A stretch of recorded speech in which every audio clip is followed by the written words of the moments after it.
Hello everyone, welcome to Krishnatra classes. In today's lecture, we solve some numericals related to Gauss theorem. In earlier lectures, we study the Gauss theorem and find out its application. Now today we solve these numericals. तो अभी तक हम लोगों ने Gauss theorem करी थी और electric field की थ्योरी कंप्लीट कर ली है। अब हम लोगों को उससे रिलेटेड क्वेश्चंस करने हैं। आज ये 3 क्वेश्चंस हमें कवर करने हैं अपनी क्लास में।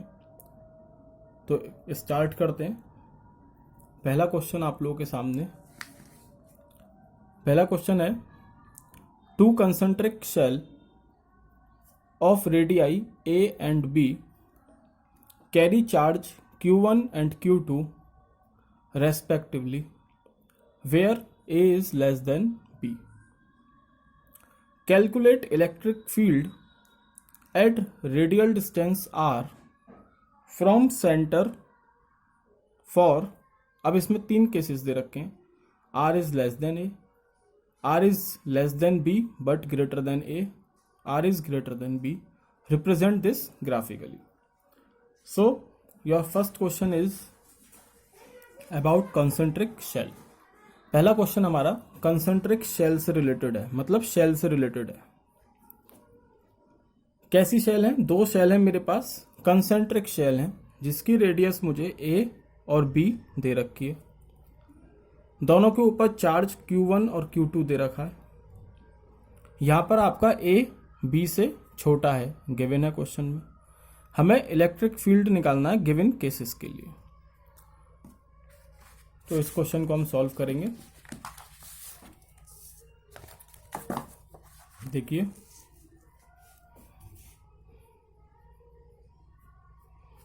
As given in question there is 2 concentric shell, so we draw 2 concentric shell.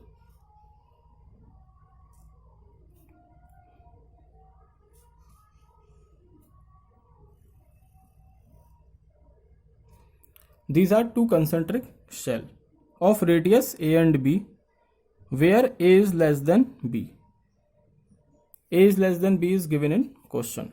So this is A and this is B. And what is the charge on these shells? So the shell with radius A having a charge Q1. तो इसके ऊपर charge Q1 है। जिस shell की radius A है उसके ऊपर charge Q1 है, और जिस शेल की रेडियस B है उसके ऊपर चार्ज Q2 है। अब हमें इसमें इलेक्ट्रिक फील्ड फाइंड करना है। कहाँ पर? किसी रेडियल डिस्टेंस R पर। अब R के लिए यहाँ पर डिफरेंट केसेस दे रखे हैं। तो पहला केस हम कंसीडर करते हैं। इसमें पहला केस है R is less than A। R is less than A। R is less than A.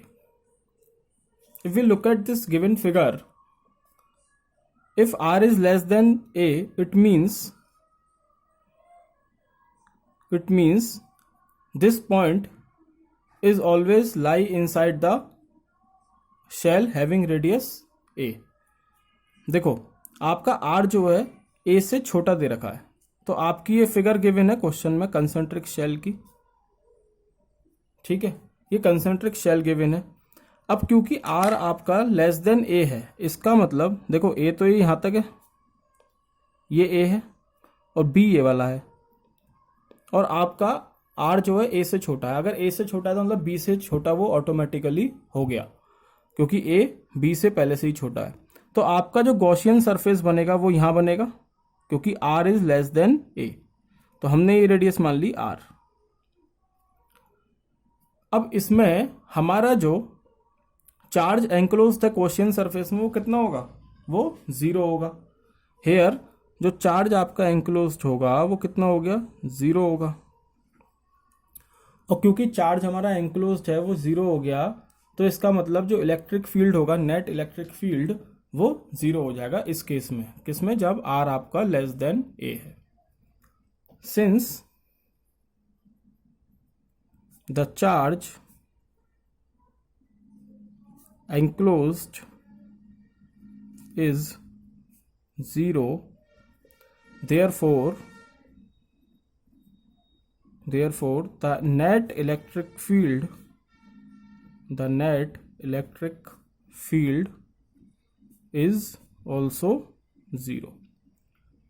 तो हमारा पहले केस में जब R लेस देन A है, हमारा इलेक्ट्रिक फील्ड कितना आया?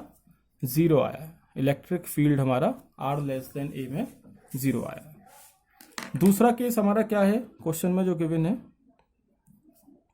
दूसरा केस है B is greater than R but less than A। अब जो आपका बोल रहा है केस, उसमें बोला है कि जो B है वो तो R से बड़ा है, लेकिन A जो है वो R से छोटा है। इसका मतलब क्या होगा कि जब मैं इसमें गॉसियन सरफेस बनाऊंगा तो सपोज करो ये A का हो गया और ये वाली रेडियस B हो गई, ये A हो गई, ये आपकी B हो गई। क्योंकि उसने बोला है केस क्या है कि आपका जो R है वो छोटा है B से छोटा है, मतलब यहाँ पे लाई करेगा, और R A से बड़ा है, A से बड़ा है मतलब इससे बाहर लाई करेगा। इसका मतलब इन दोनों शेल के बीच में आपका R लाई करना चाहिए। तो ये आपका हो गया R।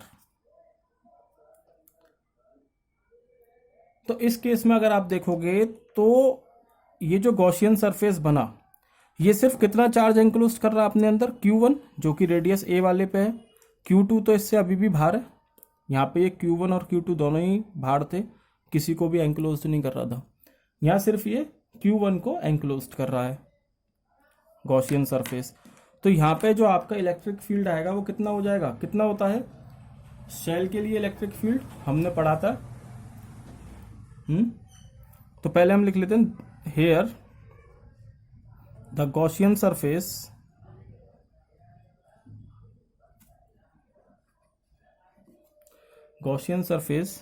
lies in between the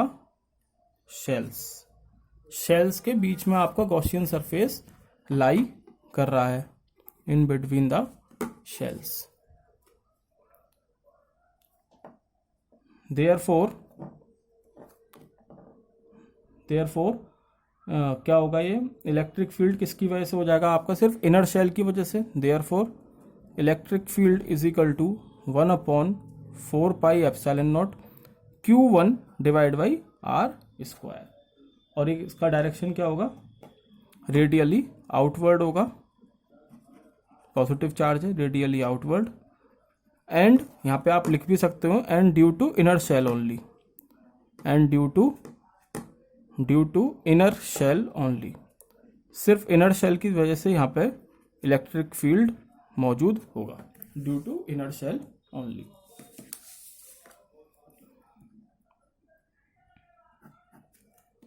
इसके बाद जो तीसरा केस है क्वेश्चन में, जो तीसरा केस गिवन है हमें, वो क्या है? तीसरा केस में हमसे बोल रहा है वो R is greater than B। क्योंकि अब R ग्रेटर देन B हो गया है, इसका मतलब होगा कि आपका जो R है वो लाई करेगा दोनों शेल से बाहर, दोनों शेल से बाहर। ये A था आपका, ये B है, ये Q1 है, ये Q2 है, और जो आपका R है वो बड़ा है B से, B से बड़ा है, तो मतलब A से तो अपने आप ही बड़ा हो गया। तो आपका जो गॉसियन सरफेस बनेगा वो आउटसाइड बोथ द शेल होगा। ये आपका गॉसियन सरफेस बना, और ये डिस्टेंस कितना होगा? R होगा। अब यहाँ पर जो इलेक्ट्रिक फील्ड होगा वो दोनों की वजह से होगा, इनर शेल और आउटर शेल की वजह से। तो electric field due to inner shell कितना होगा? ड्यू टू इनर शेल हम लोग लिख देंगे E is equal to 1/4 pi epsilon not Q1 divide by R square. ठीक है। और ड्यू टू आउटर शेल आपका इलेक्ट्रिक फील्ड यहाँ I लिख लो, आउटर वाले के लिए O लिख लो, 1/4 pi epsilon not Q2 upon R square हो गया। तो नेट इलेक्ट्रिक फील्ड जो होगा वो इन दोनों को ऐड करके आएगा। तो net electric field net electric field E is equal to E I plus E O. हम दोनों को ऐड करेंगे तो हमें क्या मिलेगा, 1/4 पाई एप्सिलॉन नॉट तो कॉमन आएगा, और Q1 plus Q2 divide by R square. और इसकी भी डायरेक्शन कैसी होगी, रेडियली आउटवर्ड होगी। तो ये आपके आ गए तीनों केस में इलेक्ट्रिक फील्ड। क्या क्या केस इलेक्ट्रिक फील्ड है हमारे तीनों केसेस में। तो थर्ड केस में जब आर आपका बी से बड़ा है तो 1/4 pi epsilon not Q1 plus Q2 divide by R square आया। इसका मतलब यहाँ पे जो E है वो वेरी कर रहा है कैसे, inversely proportional to R square, क्योंकि 1/4 pi epsilon not constant, Q1 plus Q2 constant, R square बचा सिर्फ। और पिछले दो केसेस में जब आर आपका इनसाइड था तो इलेक्ट्रिक फील्ड 0 आ रहा था, तो यहाँ इलेक्ट्रिक फील्ड 0 है। और यहाँ पे भी आपका इनवर्सली प्रोपोर्शनली वेरी कर रहा है, लेकिन सिर्फ किसकी वजह से इलेक्ट्रिक फील्ड यहाँ पर, सिर्फ Q1 चार्ज की वजह से, सिर्फ इनर शेल की वजह से इलेक्ट्रिक फील्ड मौजूद है। अब इसी चीज को मुझे ग्राफ पे शो करना है, इसी चीज को मुझे ग्राफ पे शो करना है, लिखा है उसमें रिप्रेजेंट दिस ग्राफिकली। तो हम इसका ग्राफ बना देंगे।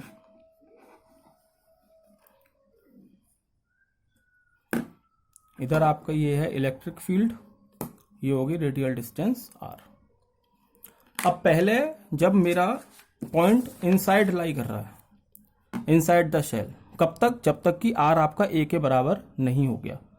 आपका इलेक्ट्रिक फील्ड कितना है, 0 है, जब तक गॉसियन सरफेस मेरा अंदर की तरफ लाई कर रहा है तो इलेक्ट्रिक फील्ड 0 है। तो मैं इसमें पहले तो 0 दिखाऊंगा, इलेक्ट्रिक फील्ड मेरा 0 हो गया, ये हो गया मेरा 0। कहाँ तक, जब तक आपका r a के बराबर नहीं हो जाता। पर जैसे ही r आपका a के बराबर हो जाएगा, जैसे ही आप इस सरफेस पे आएंगे तो आपका इलेक्ट्रिक फील्ड एकदम से जंप कर जाएगा और कितना हो जाएगा, 1/4 pi epsilon not Q1 upon a square, क्योंकि r a के बराबर हो जाएगा। तो यहाँ पे एकदम ही आपका इलेक्ट्रिक फील्ड जंप कर गया, ये तो डॉट डॉट से दिखाएंगे। और मैंने एक पॉइंट मान लिया यहाँ कि ये है वो पॉइंट जहाँ आपका इलेक्ट्रिक फील्ड जंप करके पहुँच गया। और इसकी वैल्यू कितनी है, इसकी वैल्यू है 1/4 pi epsilon not into Q1 upon a square. R की जगह a आ गया, क्यों, क्योंकि हम उसके सरफेस पे आ गए। इसके बाद वो वेरी कैसे कर रहा है, जैसे ही मैं इससे आगे बढ़ा तो इन्वर्सली प्रोपोर्शनली वेरी कर रहा है आर स्क्वायर के। तो हमने इसको इन्वर्सली प्रोपोर्शनल वेरी दिखा देंगे, इस तरीके से बन जाएगा। अब मैंने माना कि इसमें मैं अब कहाँ आ गया, r is equal to B पे आ गया, क्योंकि अभी तो हम शेल के बीच में थे ना, यहाँ से आगे बढ़े, यहाँ पे धीरे धीरे नीचे करके यहाँ आ गए r is equal to B पर। जैसे ही मैं r is equal to B पर आऊँगा, r is equal to B, तो दोनों शेल की वजह से मेरा इलेक्ट्रिक फील्ड स्टार्ट हो जाएगा। मतलब यहाँ पे फिर मुझे एक वैल्यू मिलेगी, क्या मिलेगी, Q1 plus Q2 upon B square, क्योंकि r जो है b के बराबर हो जाएगा जब मैं b वाले के सरफेस पे आऊँगा। और इसकी वैल्यू इससे थोड़ी कम होगी, क्यों होगी अभी बता दें, ये मैंने पॉइंट मान लिया यहाँ पर। तो ये वैल्यू जो मुझे मिली ये है 1/4 pi epsilon not into Q1 plus Q2 divide by B square. ये आ गया आपका इलेक्ट्रिक फील्ड। और इसके बाद वो कैसे वेरी कर रहा है आर के साथ, प्रोपोर्शनल, इन्वर्सली प्रोपोर्शनल वेरी कर रहा है। तो इसका ग्राफ ऐसे बन जाएगा। ठीक है, ये न्यूमेरिकल कंप्लीट हो गया। आशा करते हैं आप लोगों को समझ में आया होगा। देखो अब एक पॉइंट था इसमें कि ये छोटा क्यों है, ये हमने इससे बड़ा क्यों नहीं लिया। तो छोटा इसलिए है भाई क्योंकि आप यहाँ पर क्या आया था, यहाँ इलेक्ट्रिक फील्ड ए वाले के सरफेस पे 1/4 pi epsilon not into Q1 upon a square. ठीक है, इलेक्ट्रिक फील्ड। और यहाँ पर कितना आया है, 1/4 pi epsilon not Q1 plus Q2 upon B square. तो यहाँ ज़्यादा से डिवाइड कर रहे हो, b से डिवाइड कर रहे हो। और यहाँ पर जो क्वेश्चन है इसमें आप लोग कहाँ पर डिवाइड कर रहे हो, किससे डिवाइड कर रहे हो, a से। तो जब ज़्यादा से डिवाइड करोगे तो वैल्यू कम आएगी ना, तो यहाँ आपकी वैल्यू कम हो गई, इसलिए आपका ये वाली वैल्यू कम आई है और ये आपकी ज़्यादा ली गई है। ठीक, चलिए अगला क्वेश्चन देखते हैं। ये आपका पहला क्वेश्चन कंप्लीट हो गया। दूसरा क्वेश्चन क्या कह रहा है दूसरे क्वेश्चन में? दूसरा क्वेश्चन है ये, दूसरा क्वेश्चन है आपका थिन शीट से रिलेटेड, जो हमने कल थ्योरी में भी पढ़ा था, लेकिन ये क्वेश्चन थोड़ा डिफरेंट है। कल हमने थ्योरी में जो ली थी 2 प्लेट ली थी, अब इस क्वेश्चन में हमें 3 प्लेट गिवन है। कितनी? 3 प्लेट गिवन है हमें, क्वेश्चन में 3 प्लेट गिवन है। सॉल्यूशन 2 क्या है क्वेश्चन? पहले क्वेश्चन देखते हैं। 3 large non conducting plane sheet, 3 large non-conducting plane sheet of charge density of charge with charge density sigma, 2 sigma, 3 sigma are arranged as shown, figure given है। Describe electric field produced by arrangement in different region 1, 2, 3, 4। देखो 3 plate रखी हुई हैं, 3 plate रखी हुई हैं। अच्छा, पहले तो हम लोग ये देख लेते हैं कि प्लेट की वजह से मैंने कितना पढ़ा था इलेक्ट्रिक फील्ड, एक नॉन कंडक्टिंग प्लेट की वजह से सिग्मा अपॉन 2 एप्सिलॉन नॉट, ये हम लोग कल पढ़ चुके हैं। ठीक है, magnitude sigma upon 2 epsilon not. अब इस क्वेश्चन में आपकी 3 शीट गिवन है, 1, 2 and 3, and their surface charge density is sigma, 2 sigma and 3 sigma, and there are 4 regions marked by 1, 2, 3 and 4। ठीक है, ये 4 रीजन आपके बने हैं। शीट आपको गिवन है, ये शीट 1 है, ये शीट 2 हो गई, और ये आपकी शीट 3 है। इन चारों रीजन में मुझे इलेक्ट्रिक फील्ड फाइंड करना है। तो आसान क्वेश्चन है। देखो क्या होगा, सारी शीट हम पॉजिटिव चार्ज मानेंगे, क्योंकि यहाँ पे चार्ज का कोई जिक्र नहीं है, और ना ही ये बताया कि सेम चार्ज है या अलग है, तो हम सेम चार्ज मान के चलेंगे, सब पे पॉजिटिव चार्ज है। तो इस फील्ड, इस प्लेट की वजह से, पहली शीट की वजह से जो इलेक्ट्रिक फील्ड होगा, देखो हम रीजन नाम दे देते हैं, रीजन 1, 2, 3, 4। तो हम पहले एक एक करके रीजन कंसिडर करेंगे। पहले सिर्फ रीजन 1 देखते हैं। ठीक है, रीजन 1 में देखो, रीजन 1 में पहली प्लेट की वजह से इलेक्ट्रिक फील्ड इस डायरेक्शन में होगा, दूसरी प्लेट की वजह से इलेक्ट्रिक फील्ड इस डायरेक्शन में होगा, और तीसरी प्लेट की वजह से भी इलेक्ट्रिक फील्ड इसी डायरेक्शन में होगा।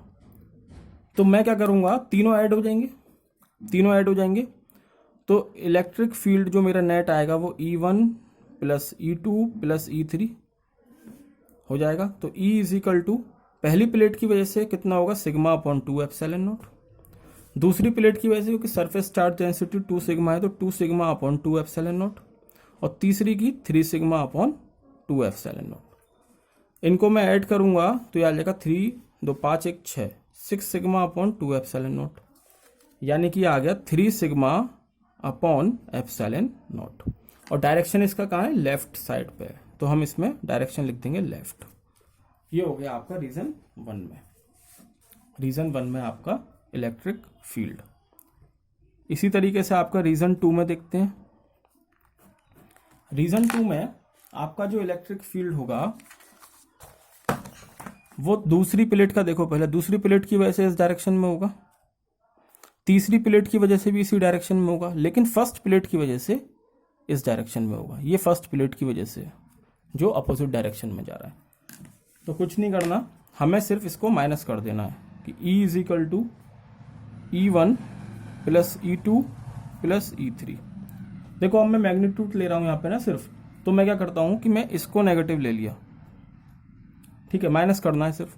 तो E इज इक्वल टू, पहली प्लेट की वजह से minus sigma upon 2 epsilon not, दूसरी प्लेट की वजह से 2 सिग्मा अपॉन 2 एप्सिलॉन नॉट, तीसरी प्लेट की वजह से 3 sigma upon 2 epsilon not. Solve करोगे तो 3, 2, 5, 5 में से एक गए 4, 4 सिग्मा अपॉन 2 एप्सिलॉन नॉट, यानी कि आ गया 2 सिग्मा अपॉन एप्सिलॉन नॉट। ये आ गया आपका रीजन 2 में। और इसका डायरेक्शन भी क्या होगा, इसका भी नेट डायरेक्शन लेफ्ट में ही आएगा, ठीक है, क्योंकि ये दोनों बड़े हैं इससे, तो लेफ्ट में इसका डायरेक्शन आएगा। सिमिलरली हम लोग थर्ड रीजन में निकालेंगे, रीजन थर्ड रीजन कहाँ है, यहाँ पर है। थर्ड रीजन में थर्ड प्लेट की वजह से, ये जो थर्ड शीट है इसकी वजह से तो लेफ्ट में जाएगा, ये थर्ड की वजह से, और जो सेकंड और फर्स्ट शीट है इनकी वजह से कहाँ आएगा, इस डायरेक्शन में आएगा, ये सेकंड मान लो और ये फर्स्ट होगी। तो फर्स्ट और सेकंड वाले तो ऐड हो जाएंगे और तीसरे वाले को मैं उसमें से माइनस कर दूंगा, मतलब E1 प्लस E2 और माइनस E3। देखो यहाँ मैग्नीट्यूड मायने रखता है, बाकी इसमें डायरेक्शन तो तुम लिख ही रहे हो लेफ्ट में या राइट में। तो E1 कितना है sigma upon epsilon not, sigma upon 2 epsilon not. E2 है 2 sigma upon 2 epsilon not. E3 है 3 सिग्मा अपॉन 2 एप्सिलॉन नॉट। इसको सॉल्व करोगे तो ये कितना आया 2 और 1 3, और 3 में से 3 गए 0। तो तीसरे रीजन में जो इलेक्ट्रिक फील्ड है वो 0 आएगा। कितना आ रहा है इलेक्ट्रिक फील्ड तीसरे रीजन में 0 आ रहा है।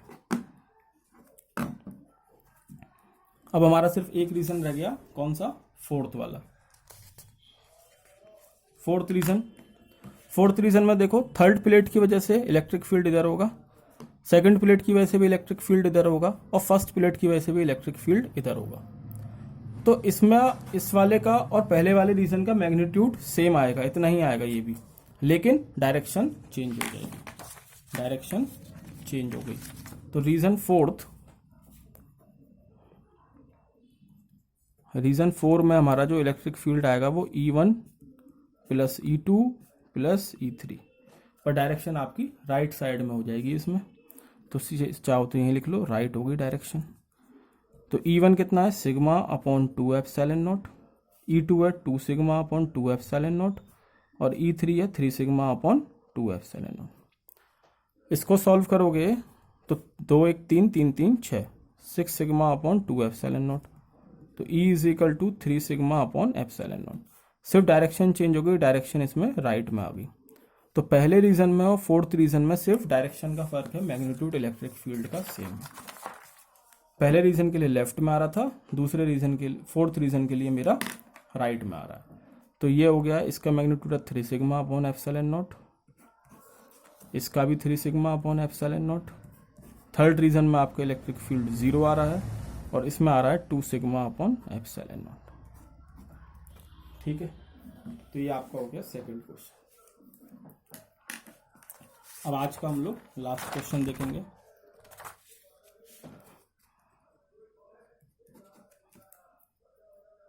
अब हम लोग आज का लास्ट क्वेश्चन देखते हैं, क्या कहता है लास्ट क्वेश्चन हमारा।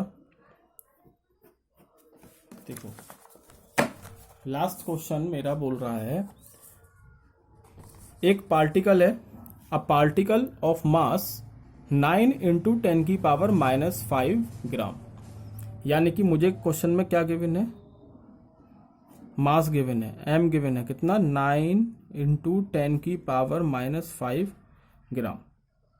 इसको मैं यहां पर केजी में भी कन्वर्ट कर सकता हूं, 9 इंटू 10 की पावर -5 इंटू 10 की पावर -3 kg। इसका मतलब ये जो मास हो गया, ये हो गया 9 इंटू 10 की पावर -8 kg। तो इसका मास हो गया 9 इंटू 10 की पावर -8 kg। उसके बाद वो बोल रहा है कि इस पार्टिकल को आपने एक लार्ज हॉरिजॉन्टल शीट पर रखा जिसकी चार्ज डेंसिटी है 5 इंटू 10 की power -5 coulomb per metre square. मतलब सिग्मा की वैल्यू दे रखी है 5 इंटू 10 की power -5 coulomb per metre square. आगे क्वेश्चन में बोल रहा है कि हम कितना चार्ज इस पार्टिकल को दें, what charge should be given to the particle so that if released it does not fall. तो हमें निकालना क्या है, हमें इस क्वेश्चन में इस पार्टिकल का चार्ज निकालना है। क्यों निकालना है पहली बात। अब इसमें ये करवा क्या रहा है, ये बोल रहा है कि आपके पास एक शीट है जिसपे एक पार्टिकल रखा हुआ है, ठीक है, एक शीट है, ये शीट हो गई, इस पे एक पार्टिकल रखा है जिसका मास हमें गिवन है और हमें इसका चार्ज निकालना है, और इसकी सरफेस चार्ज डेंसिटी दे रखी है शीट की। तो जब मैं इस पार्टिकल को यहां से छोड़ूं तो मुझे ऐसा चार्ज देना है इस पार्टिकल को कि ये गिरे ना, नीचे ना गिरे। इसका मतलब जब ये हवा में होगा पार्टिकल तो डेफिनेट सी बात है कि ये नीचे नहीं गिरेगा, सिर्फ एक ही कंडीशन में नहीं गिरेगा, जब इसका जो वेट होगा ना, वेट मतलब mg, W is equal to mg, वो बराबर होना चाहिए किसके, इस पे जो फोर्स लग रही होगी। और फोर्स कितनी लग रही होगी, फोर्स कितनी लग रही होगी इस पार्टिकल पे, F is equal to Q E, क्योंकि हमने पढ़ा है E is equal to F upon Q, तो फोर्स यहां से आ गया F is equal to Q E. तो इस पार्टिकल पे ऐसा चार्ज मुझे देना है कि इस पे जो फोर्स लगेगी और जो इसका वेट होगा वो बराबर हो जाएगा। इसका मतलब कि क्यू ई आपका mg के बराबर होना चाहिए। ठीक है, क्लियर है। अब क्योंकि शीट है तो इलेक्ट्रिक फील्ड कितना होगा, इलेक्ट्रिक फील्ड हो जाएगा सिग्मा अपॉन 2 एप्सिलॉन नॉट, और ये बराबर हो गया mg के। मुझे चार्ज निकालना है ना, तो चार्ज कितना हो गया mg multiply by 2 epsilon not divide by sigma. अब क्वेश्चन में मुझे सब कुछ गिवन है। क्या गिवन है, देखो मास मुझे गिवन दे रखा है 9 इंटू 10 की पावर -8, जी की वैल्यू मैं 9.81 ले लूंगा। ठीक है, 2 इंटू एप्सिलॉन नॉट की वैल्यू मेरी होती है 8.85 इंटू 10 की power -12 divide by sigma. Sigma की वैल्यू मुझे गिवन है क्वेश्चन में कितनी, 5 इंटू 10 की पावर -5। इसको आप लोग सॉल्व कर देना तो आपके पास चार्ज की वैल्यू आ जाएगी। किस में आएगी, ये कूलम में आएगी, ये आपकी चार्ज की वैल्यू आ जाएगी। ठीक है, तो ये थे आपके numerical related to Gauss theorem. आज के लिए इतना ही, that's enough from my side. Okay, अब हम लोग अगले लेक्चर में मुलाकात करेंगे कुछ नए क्वेश्चंस के साथ। Okay, thank you, bye.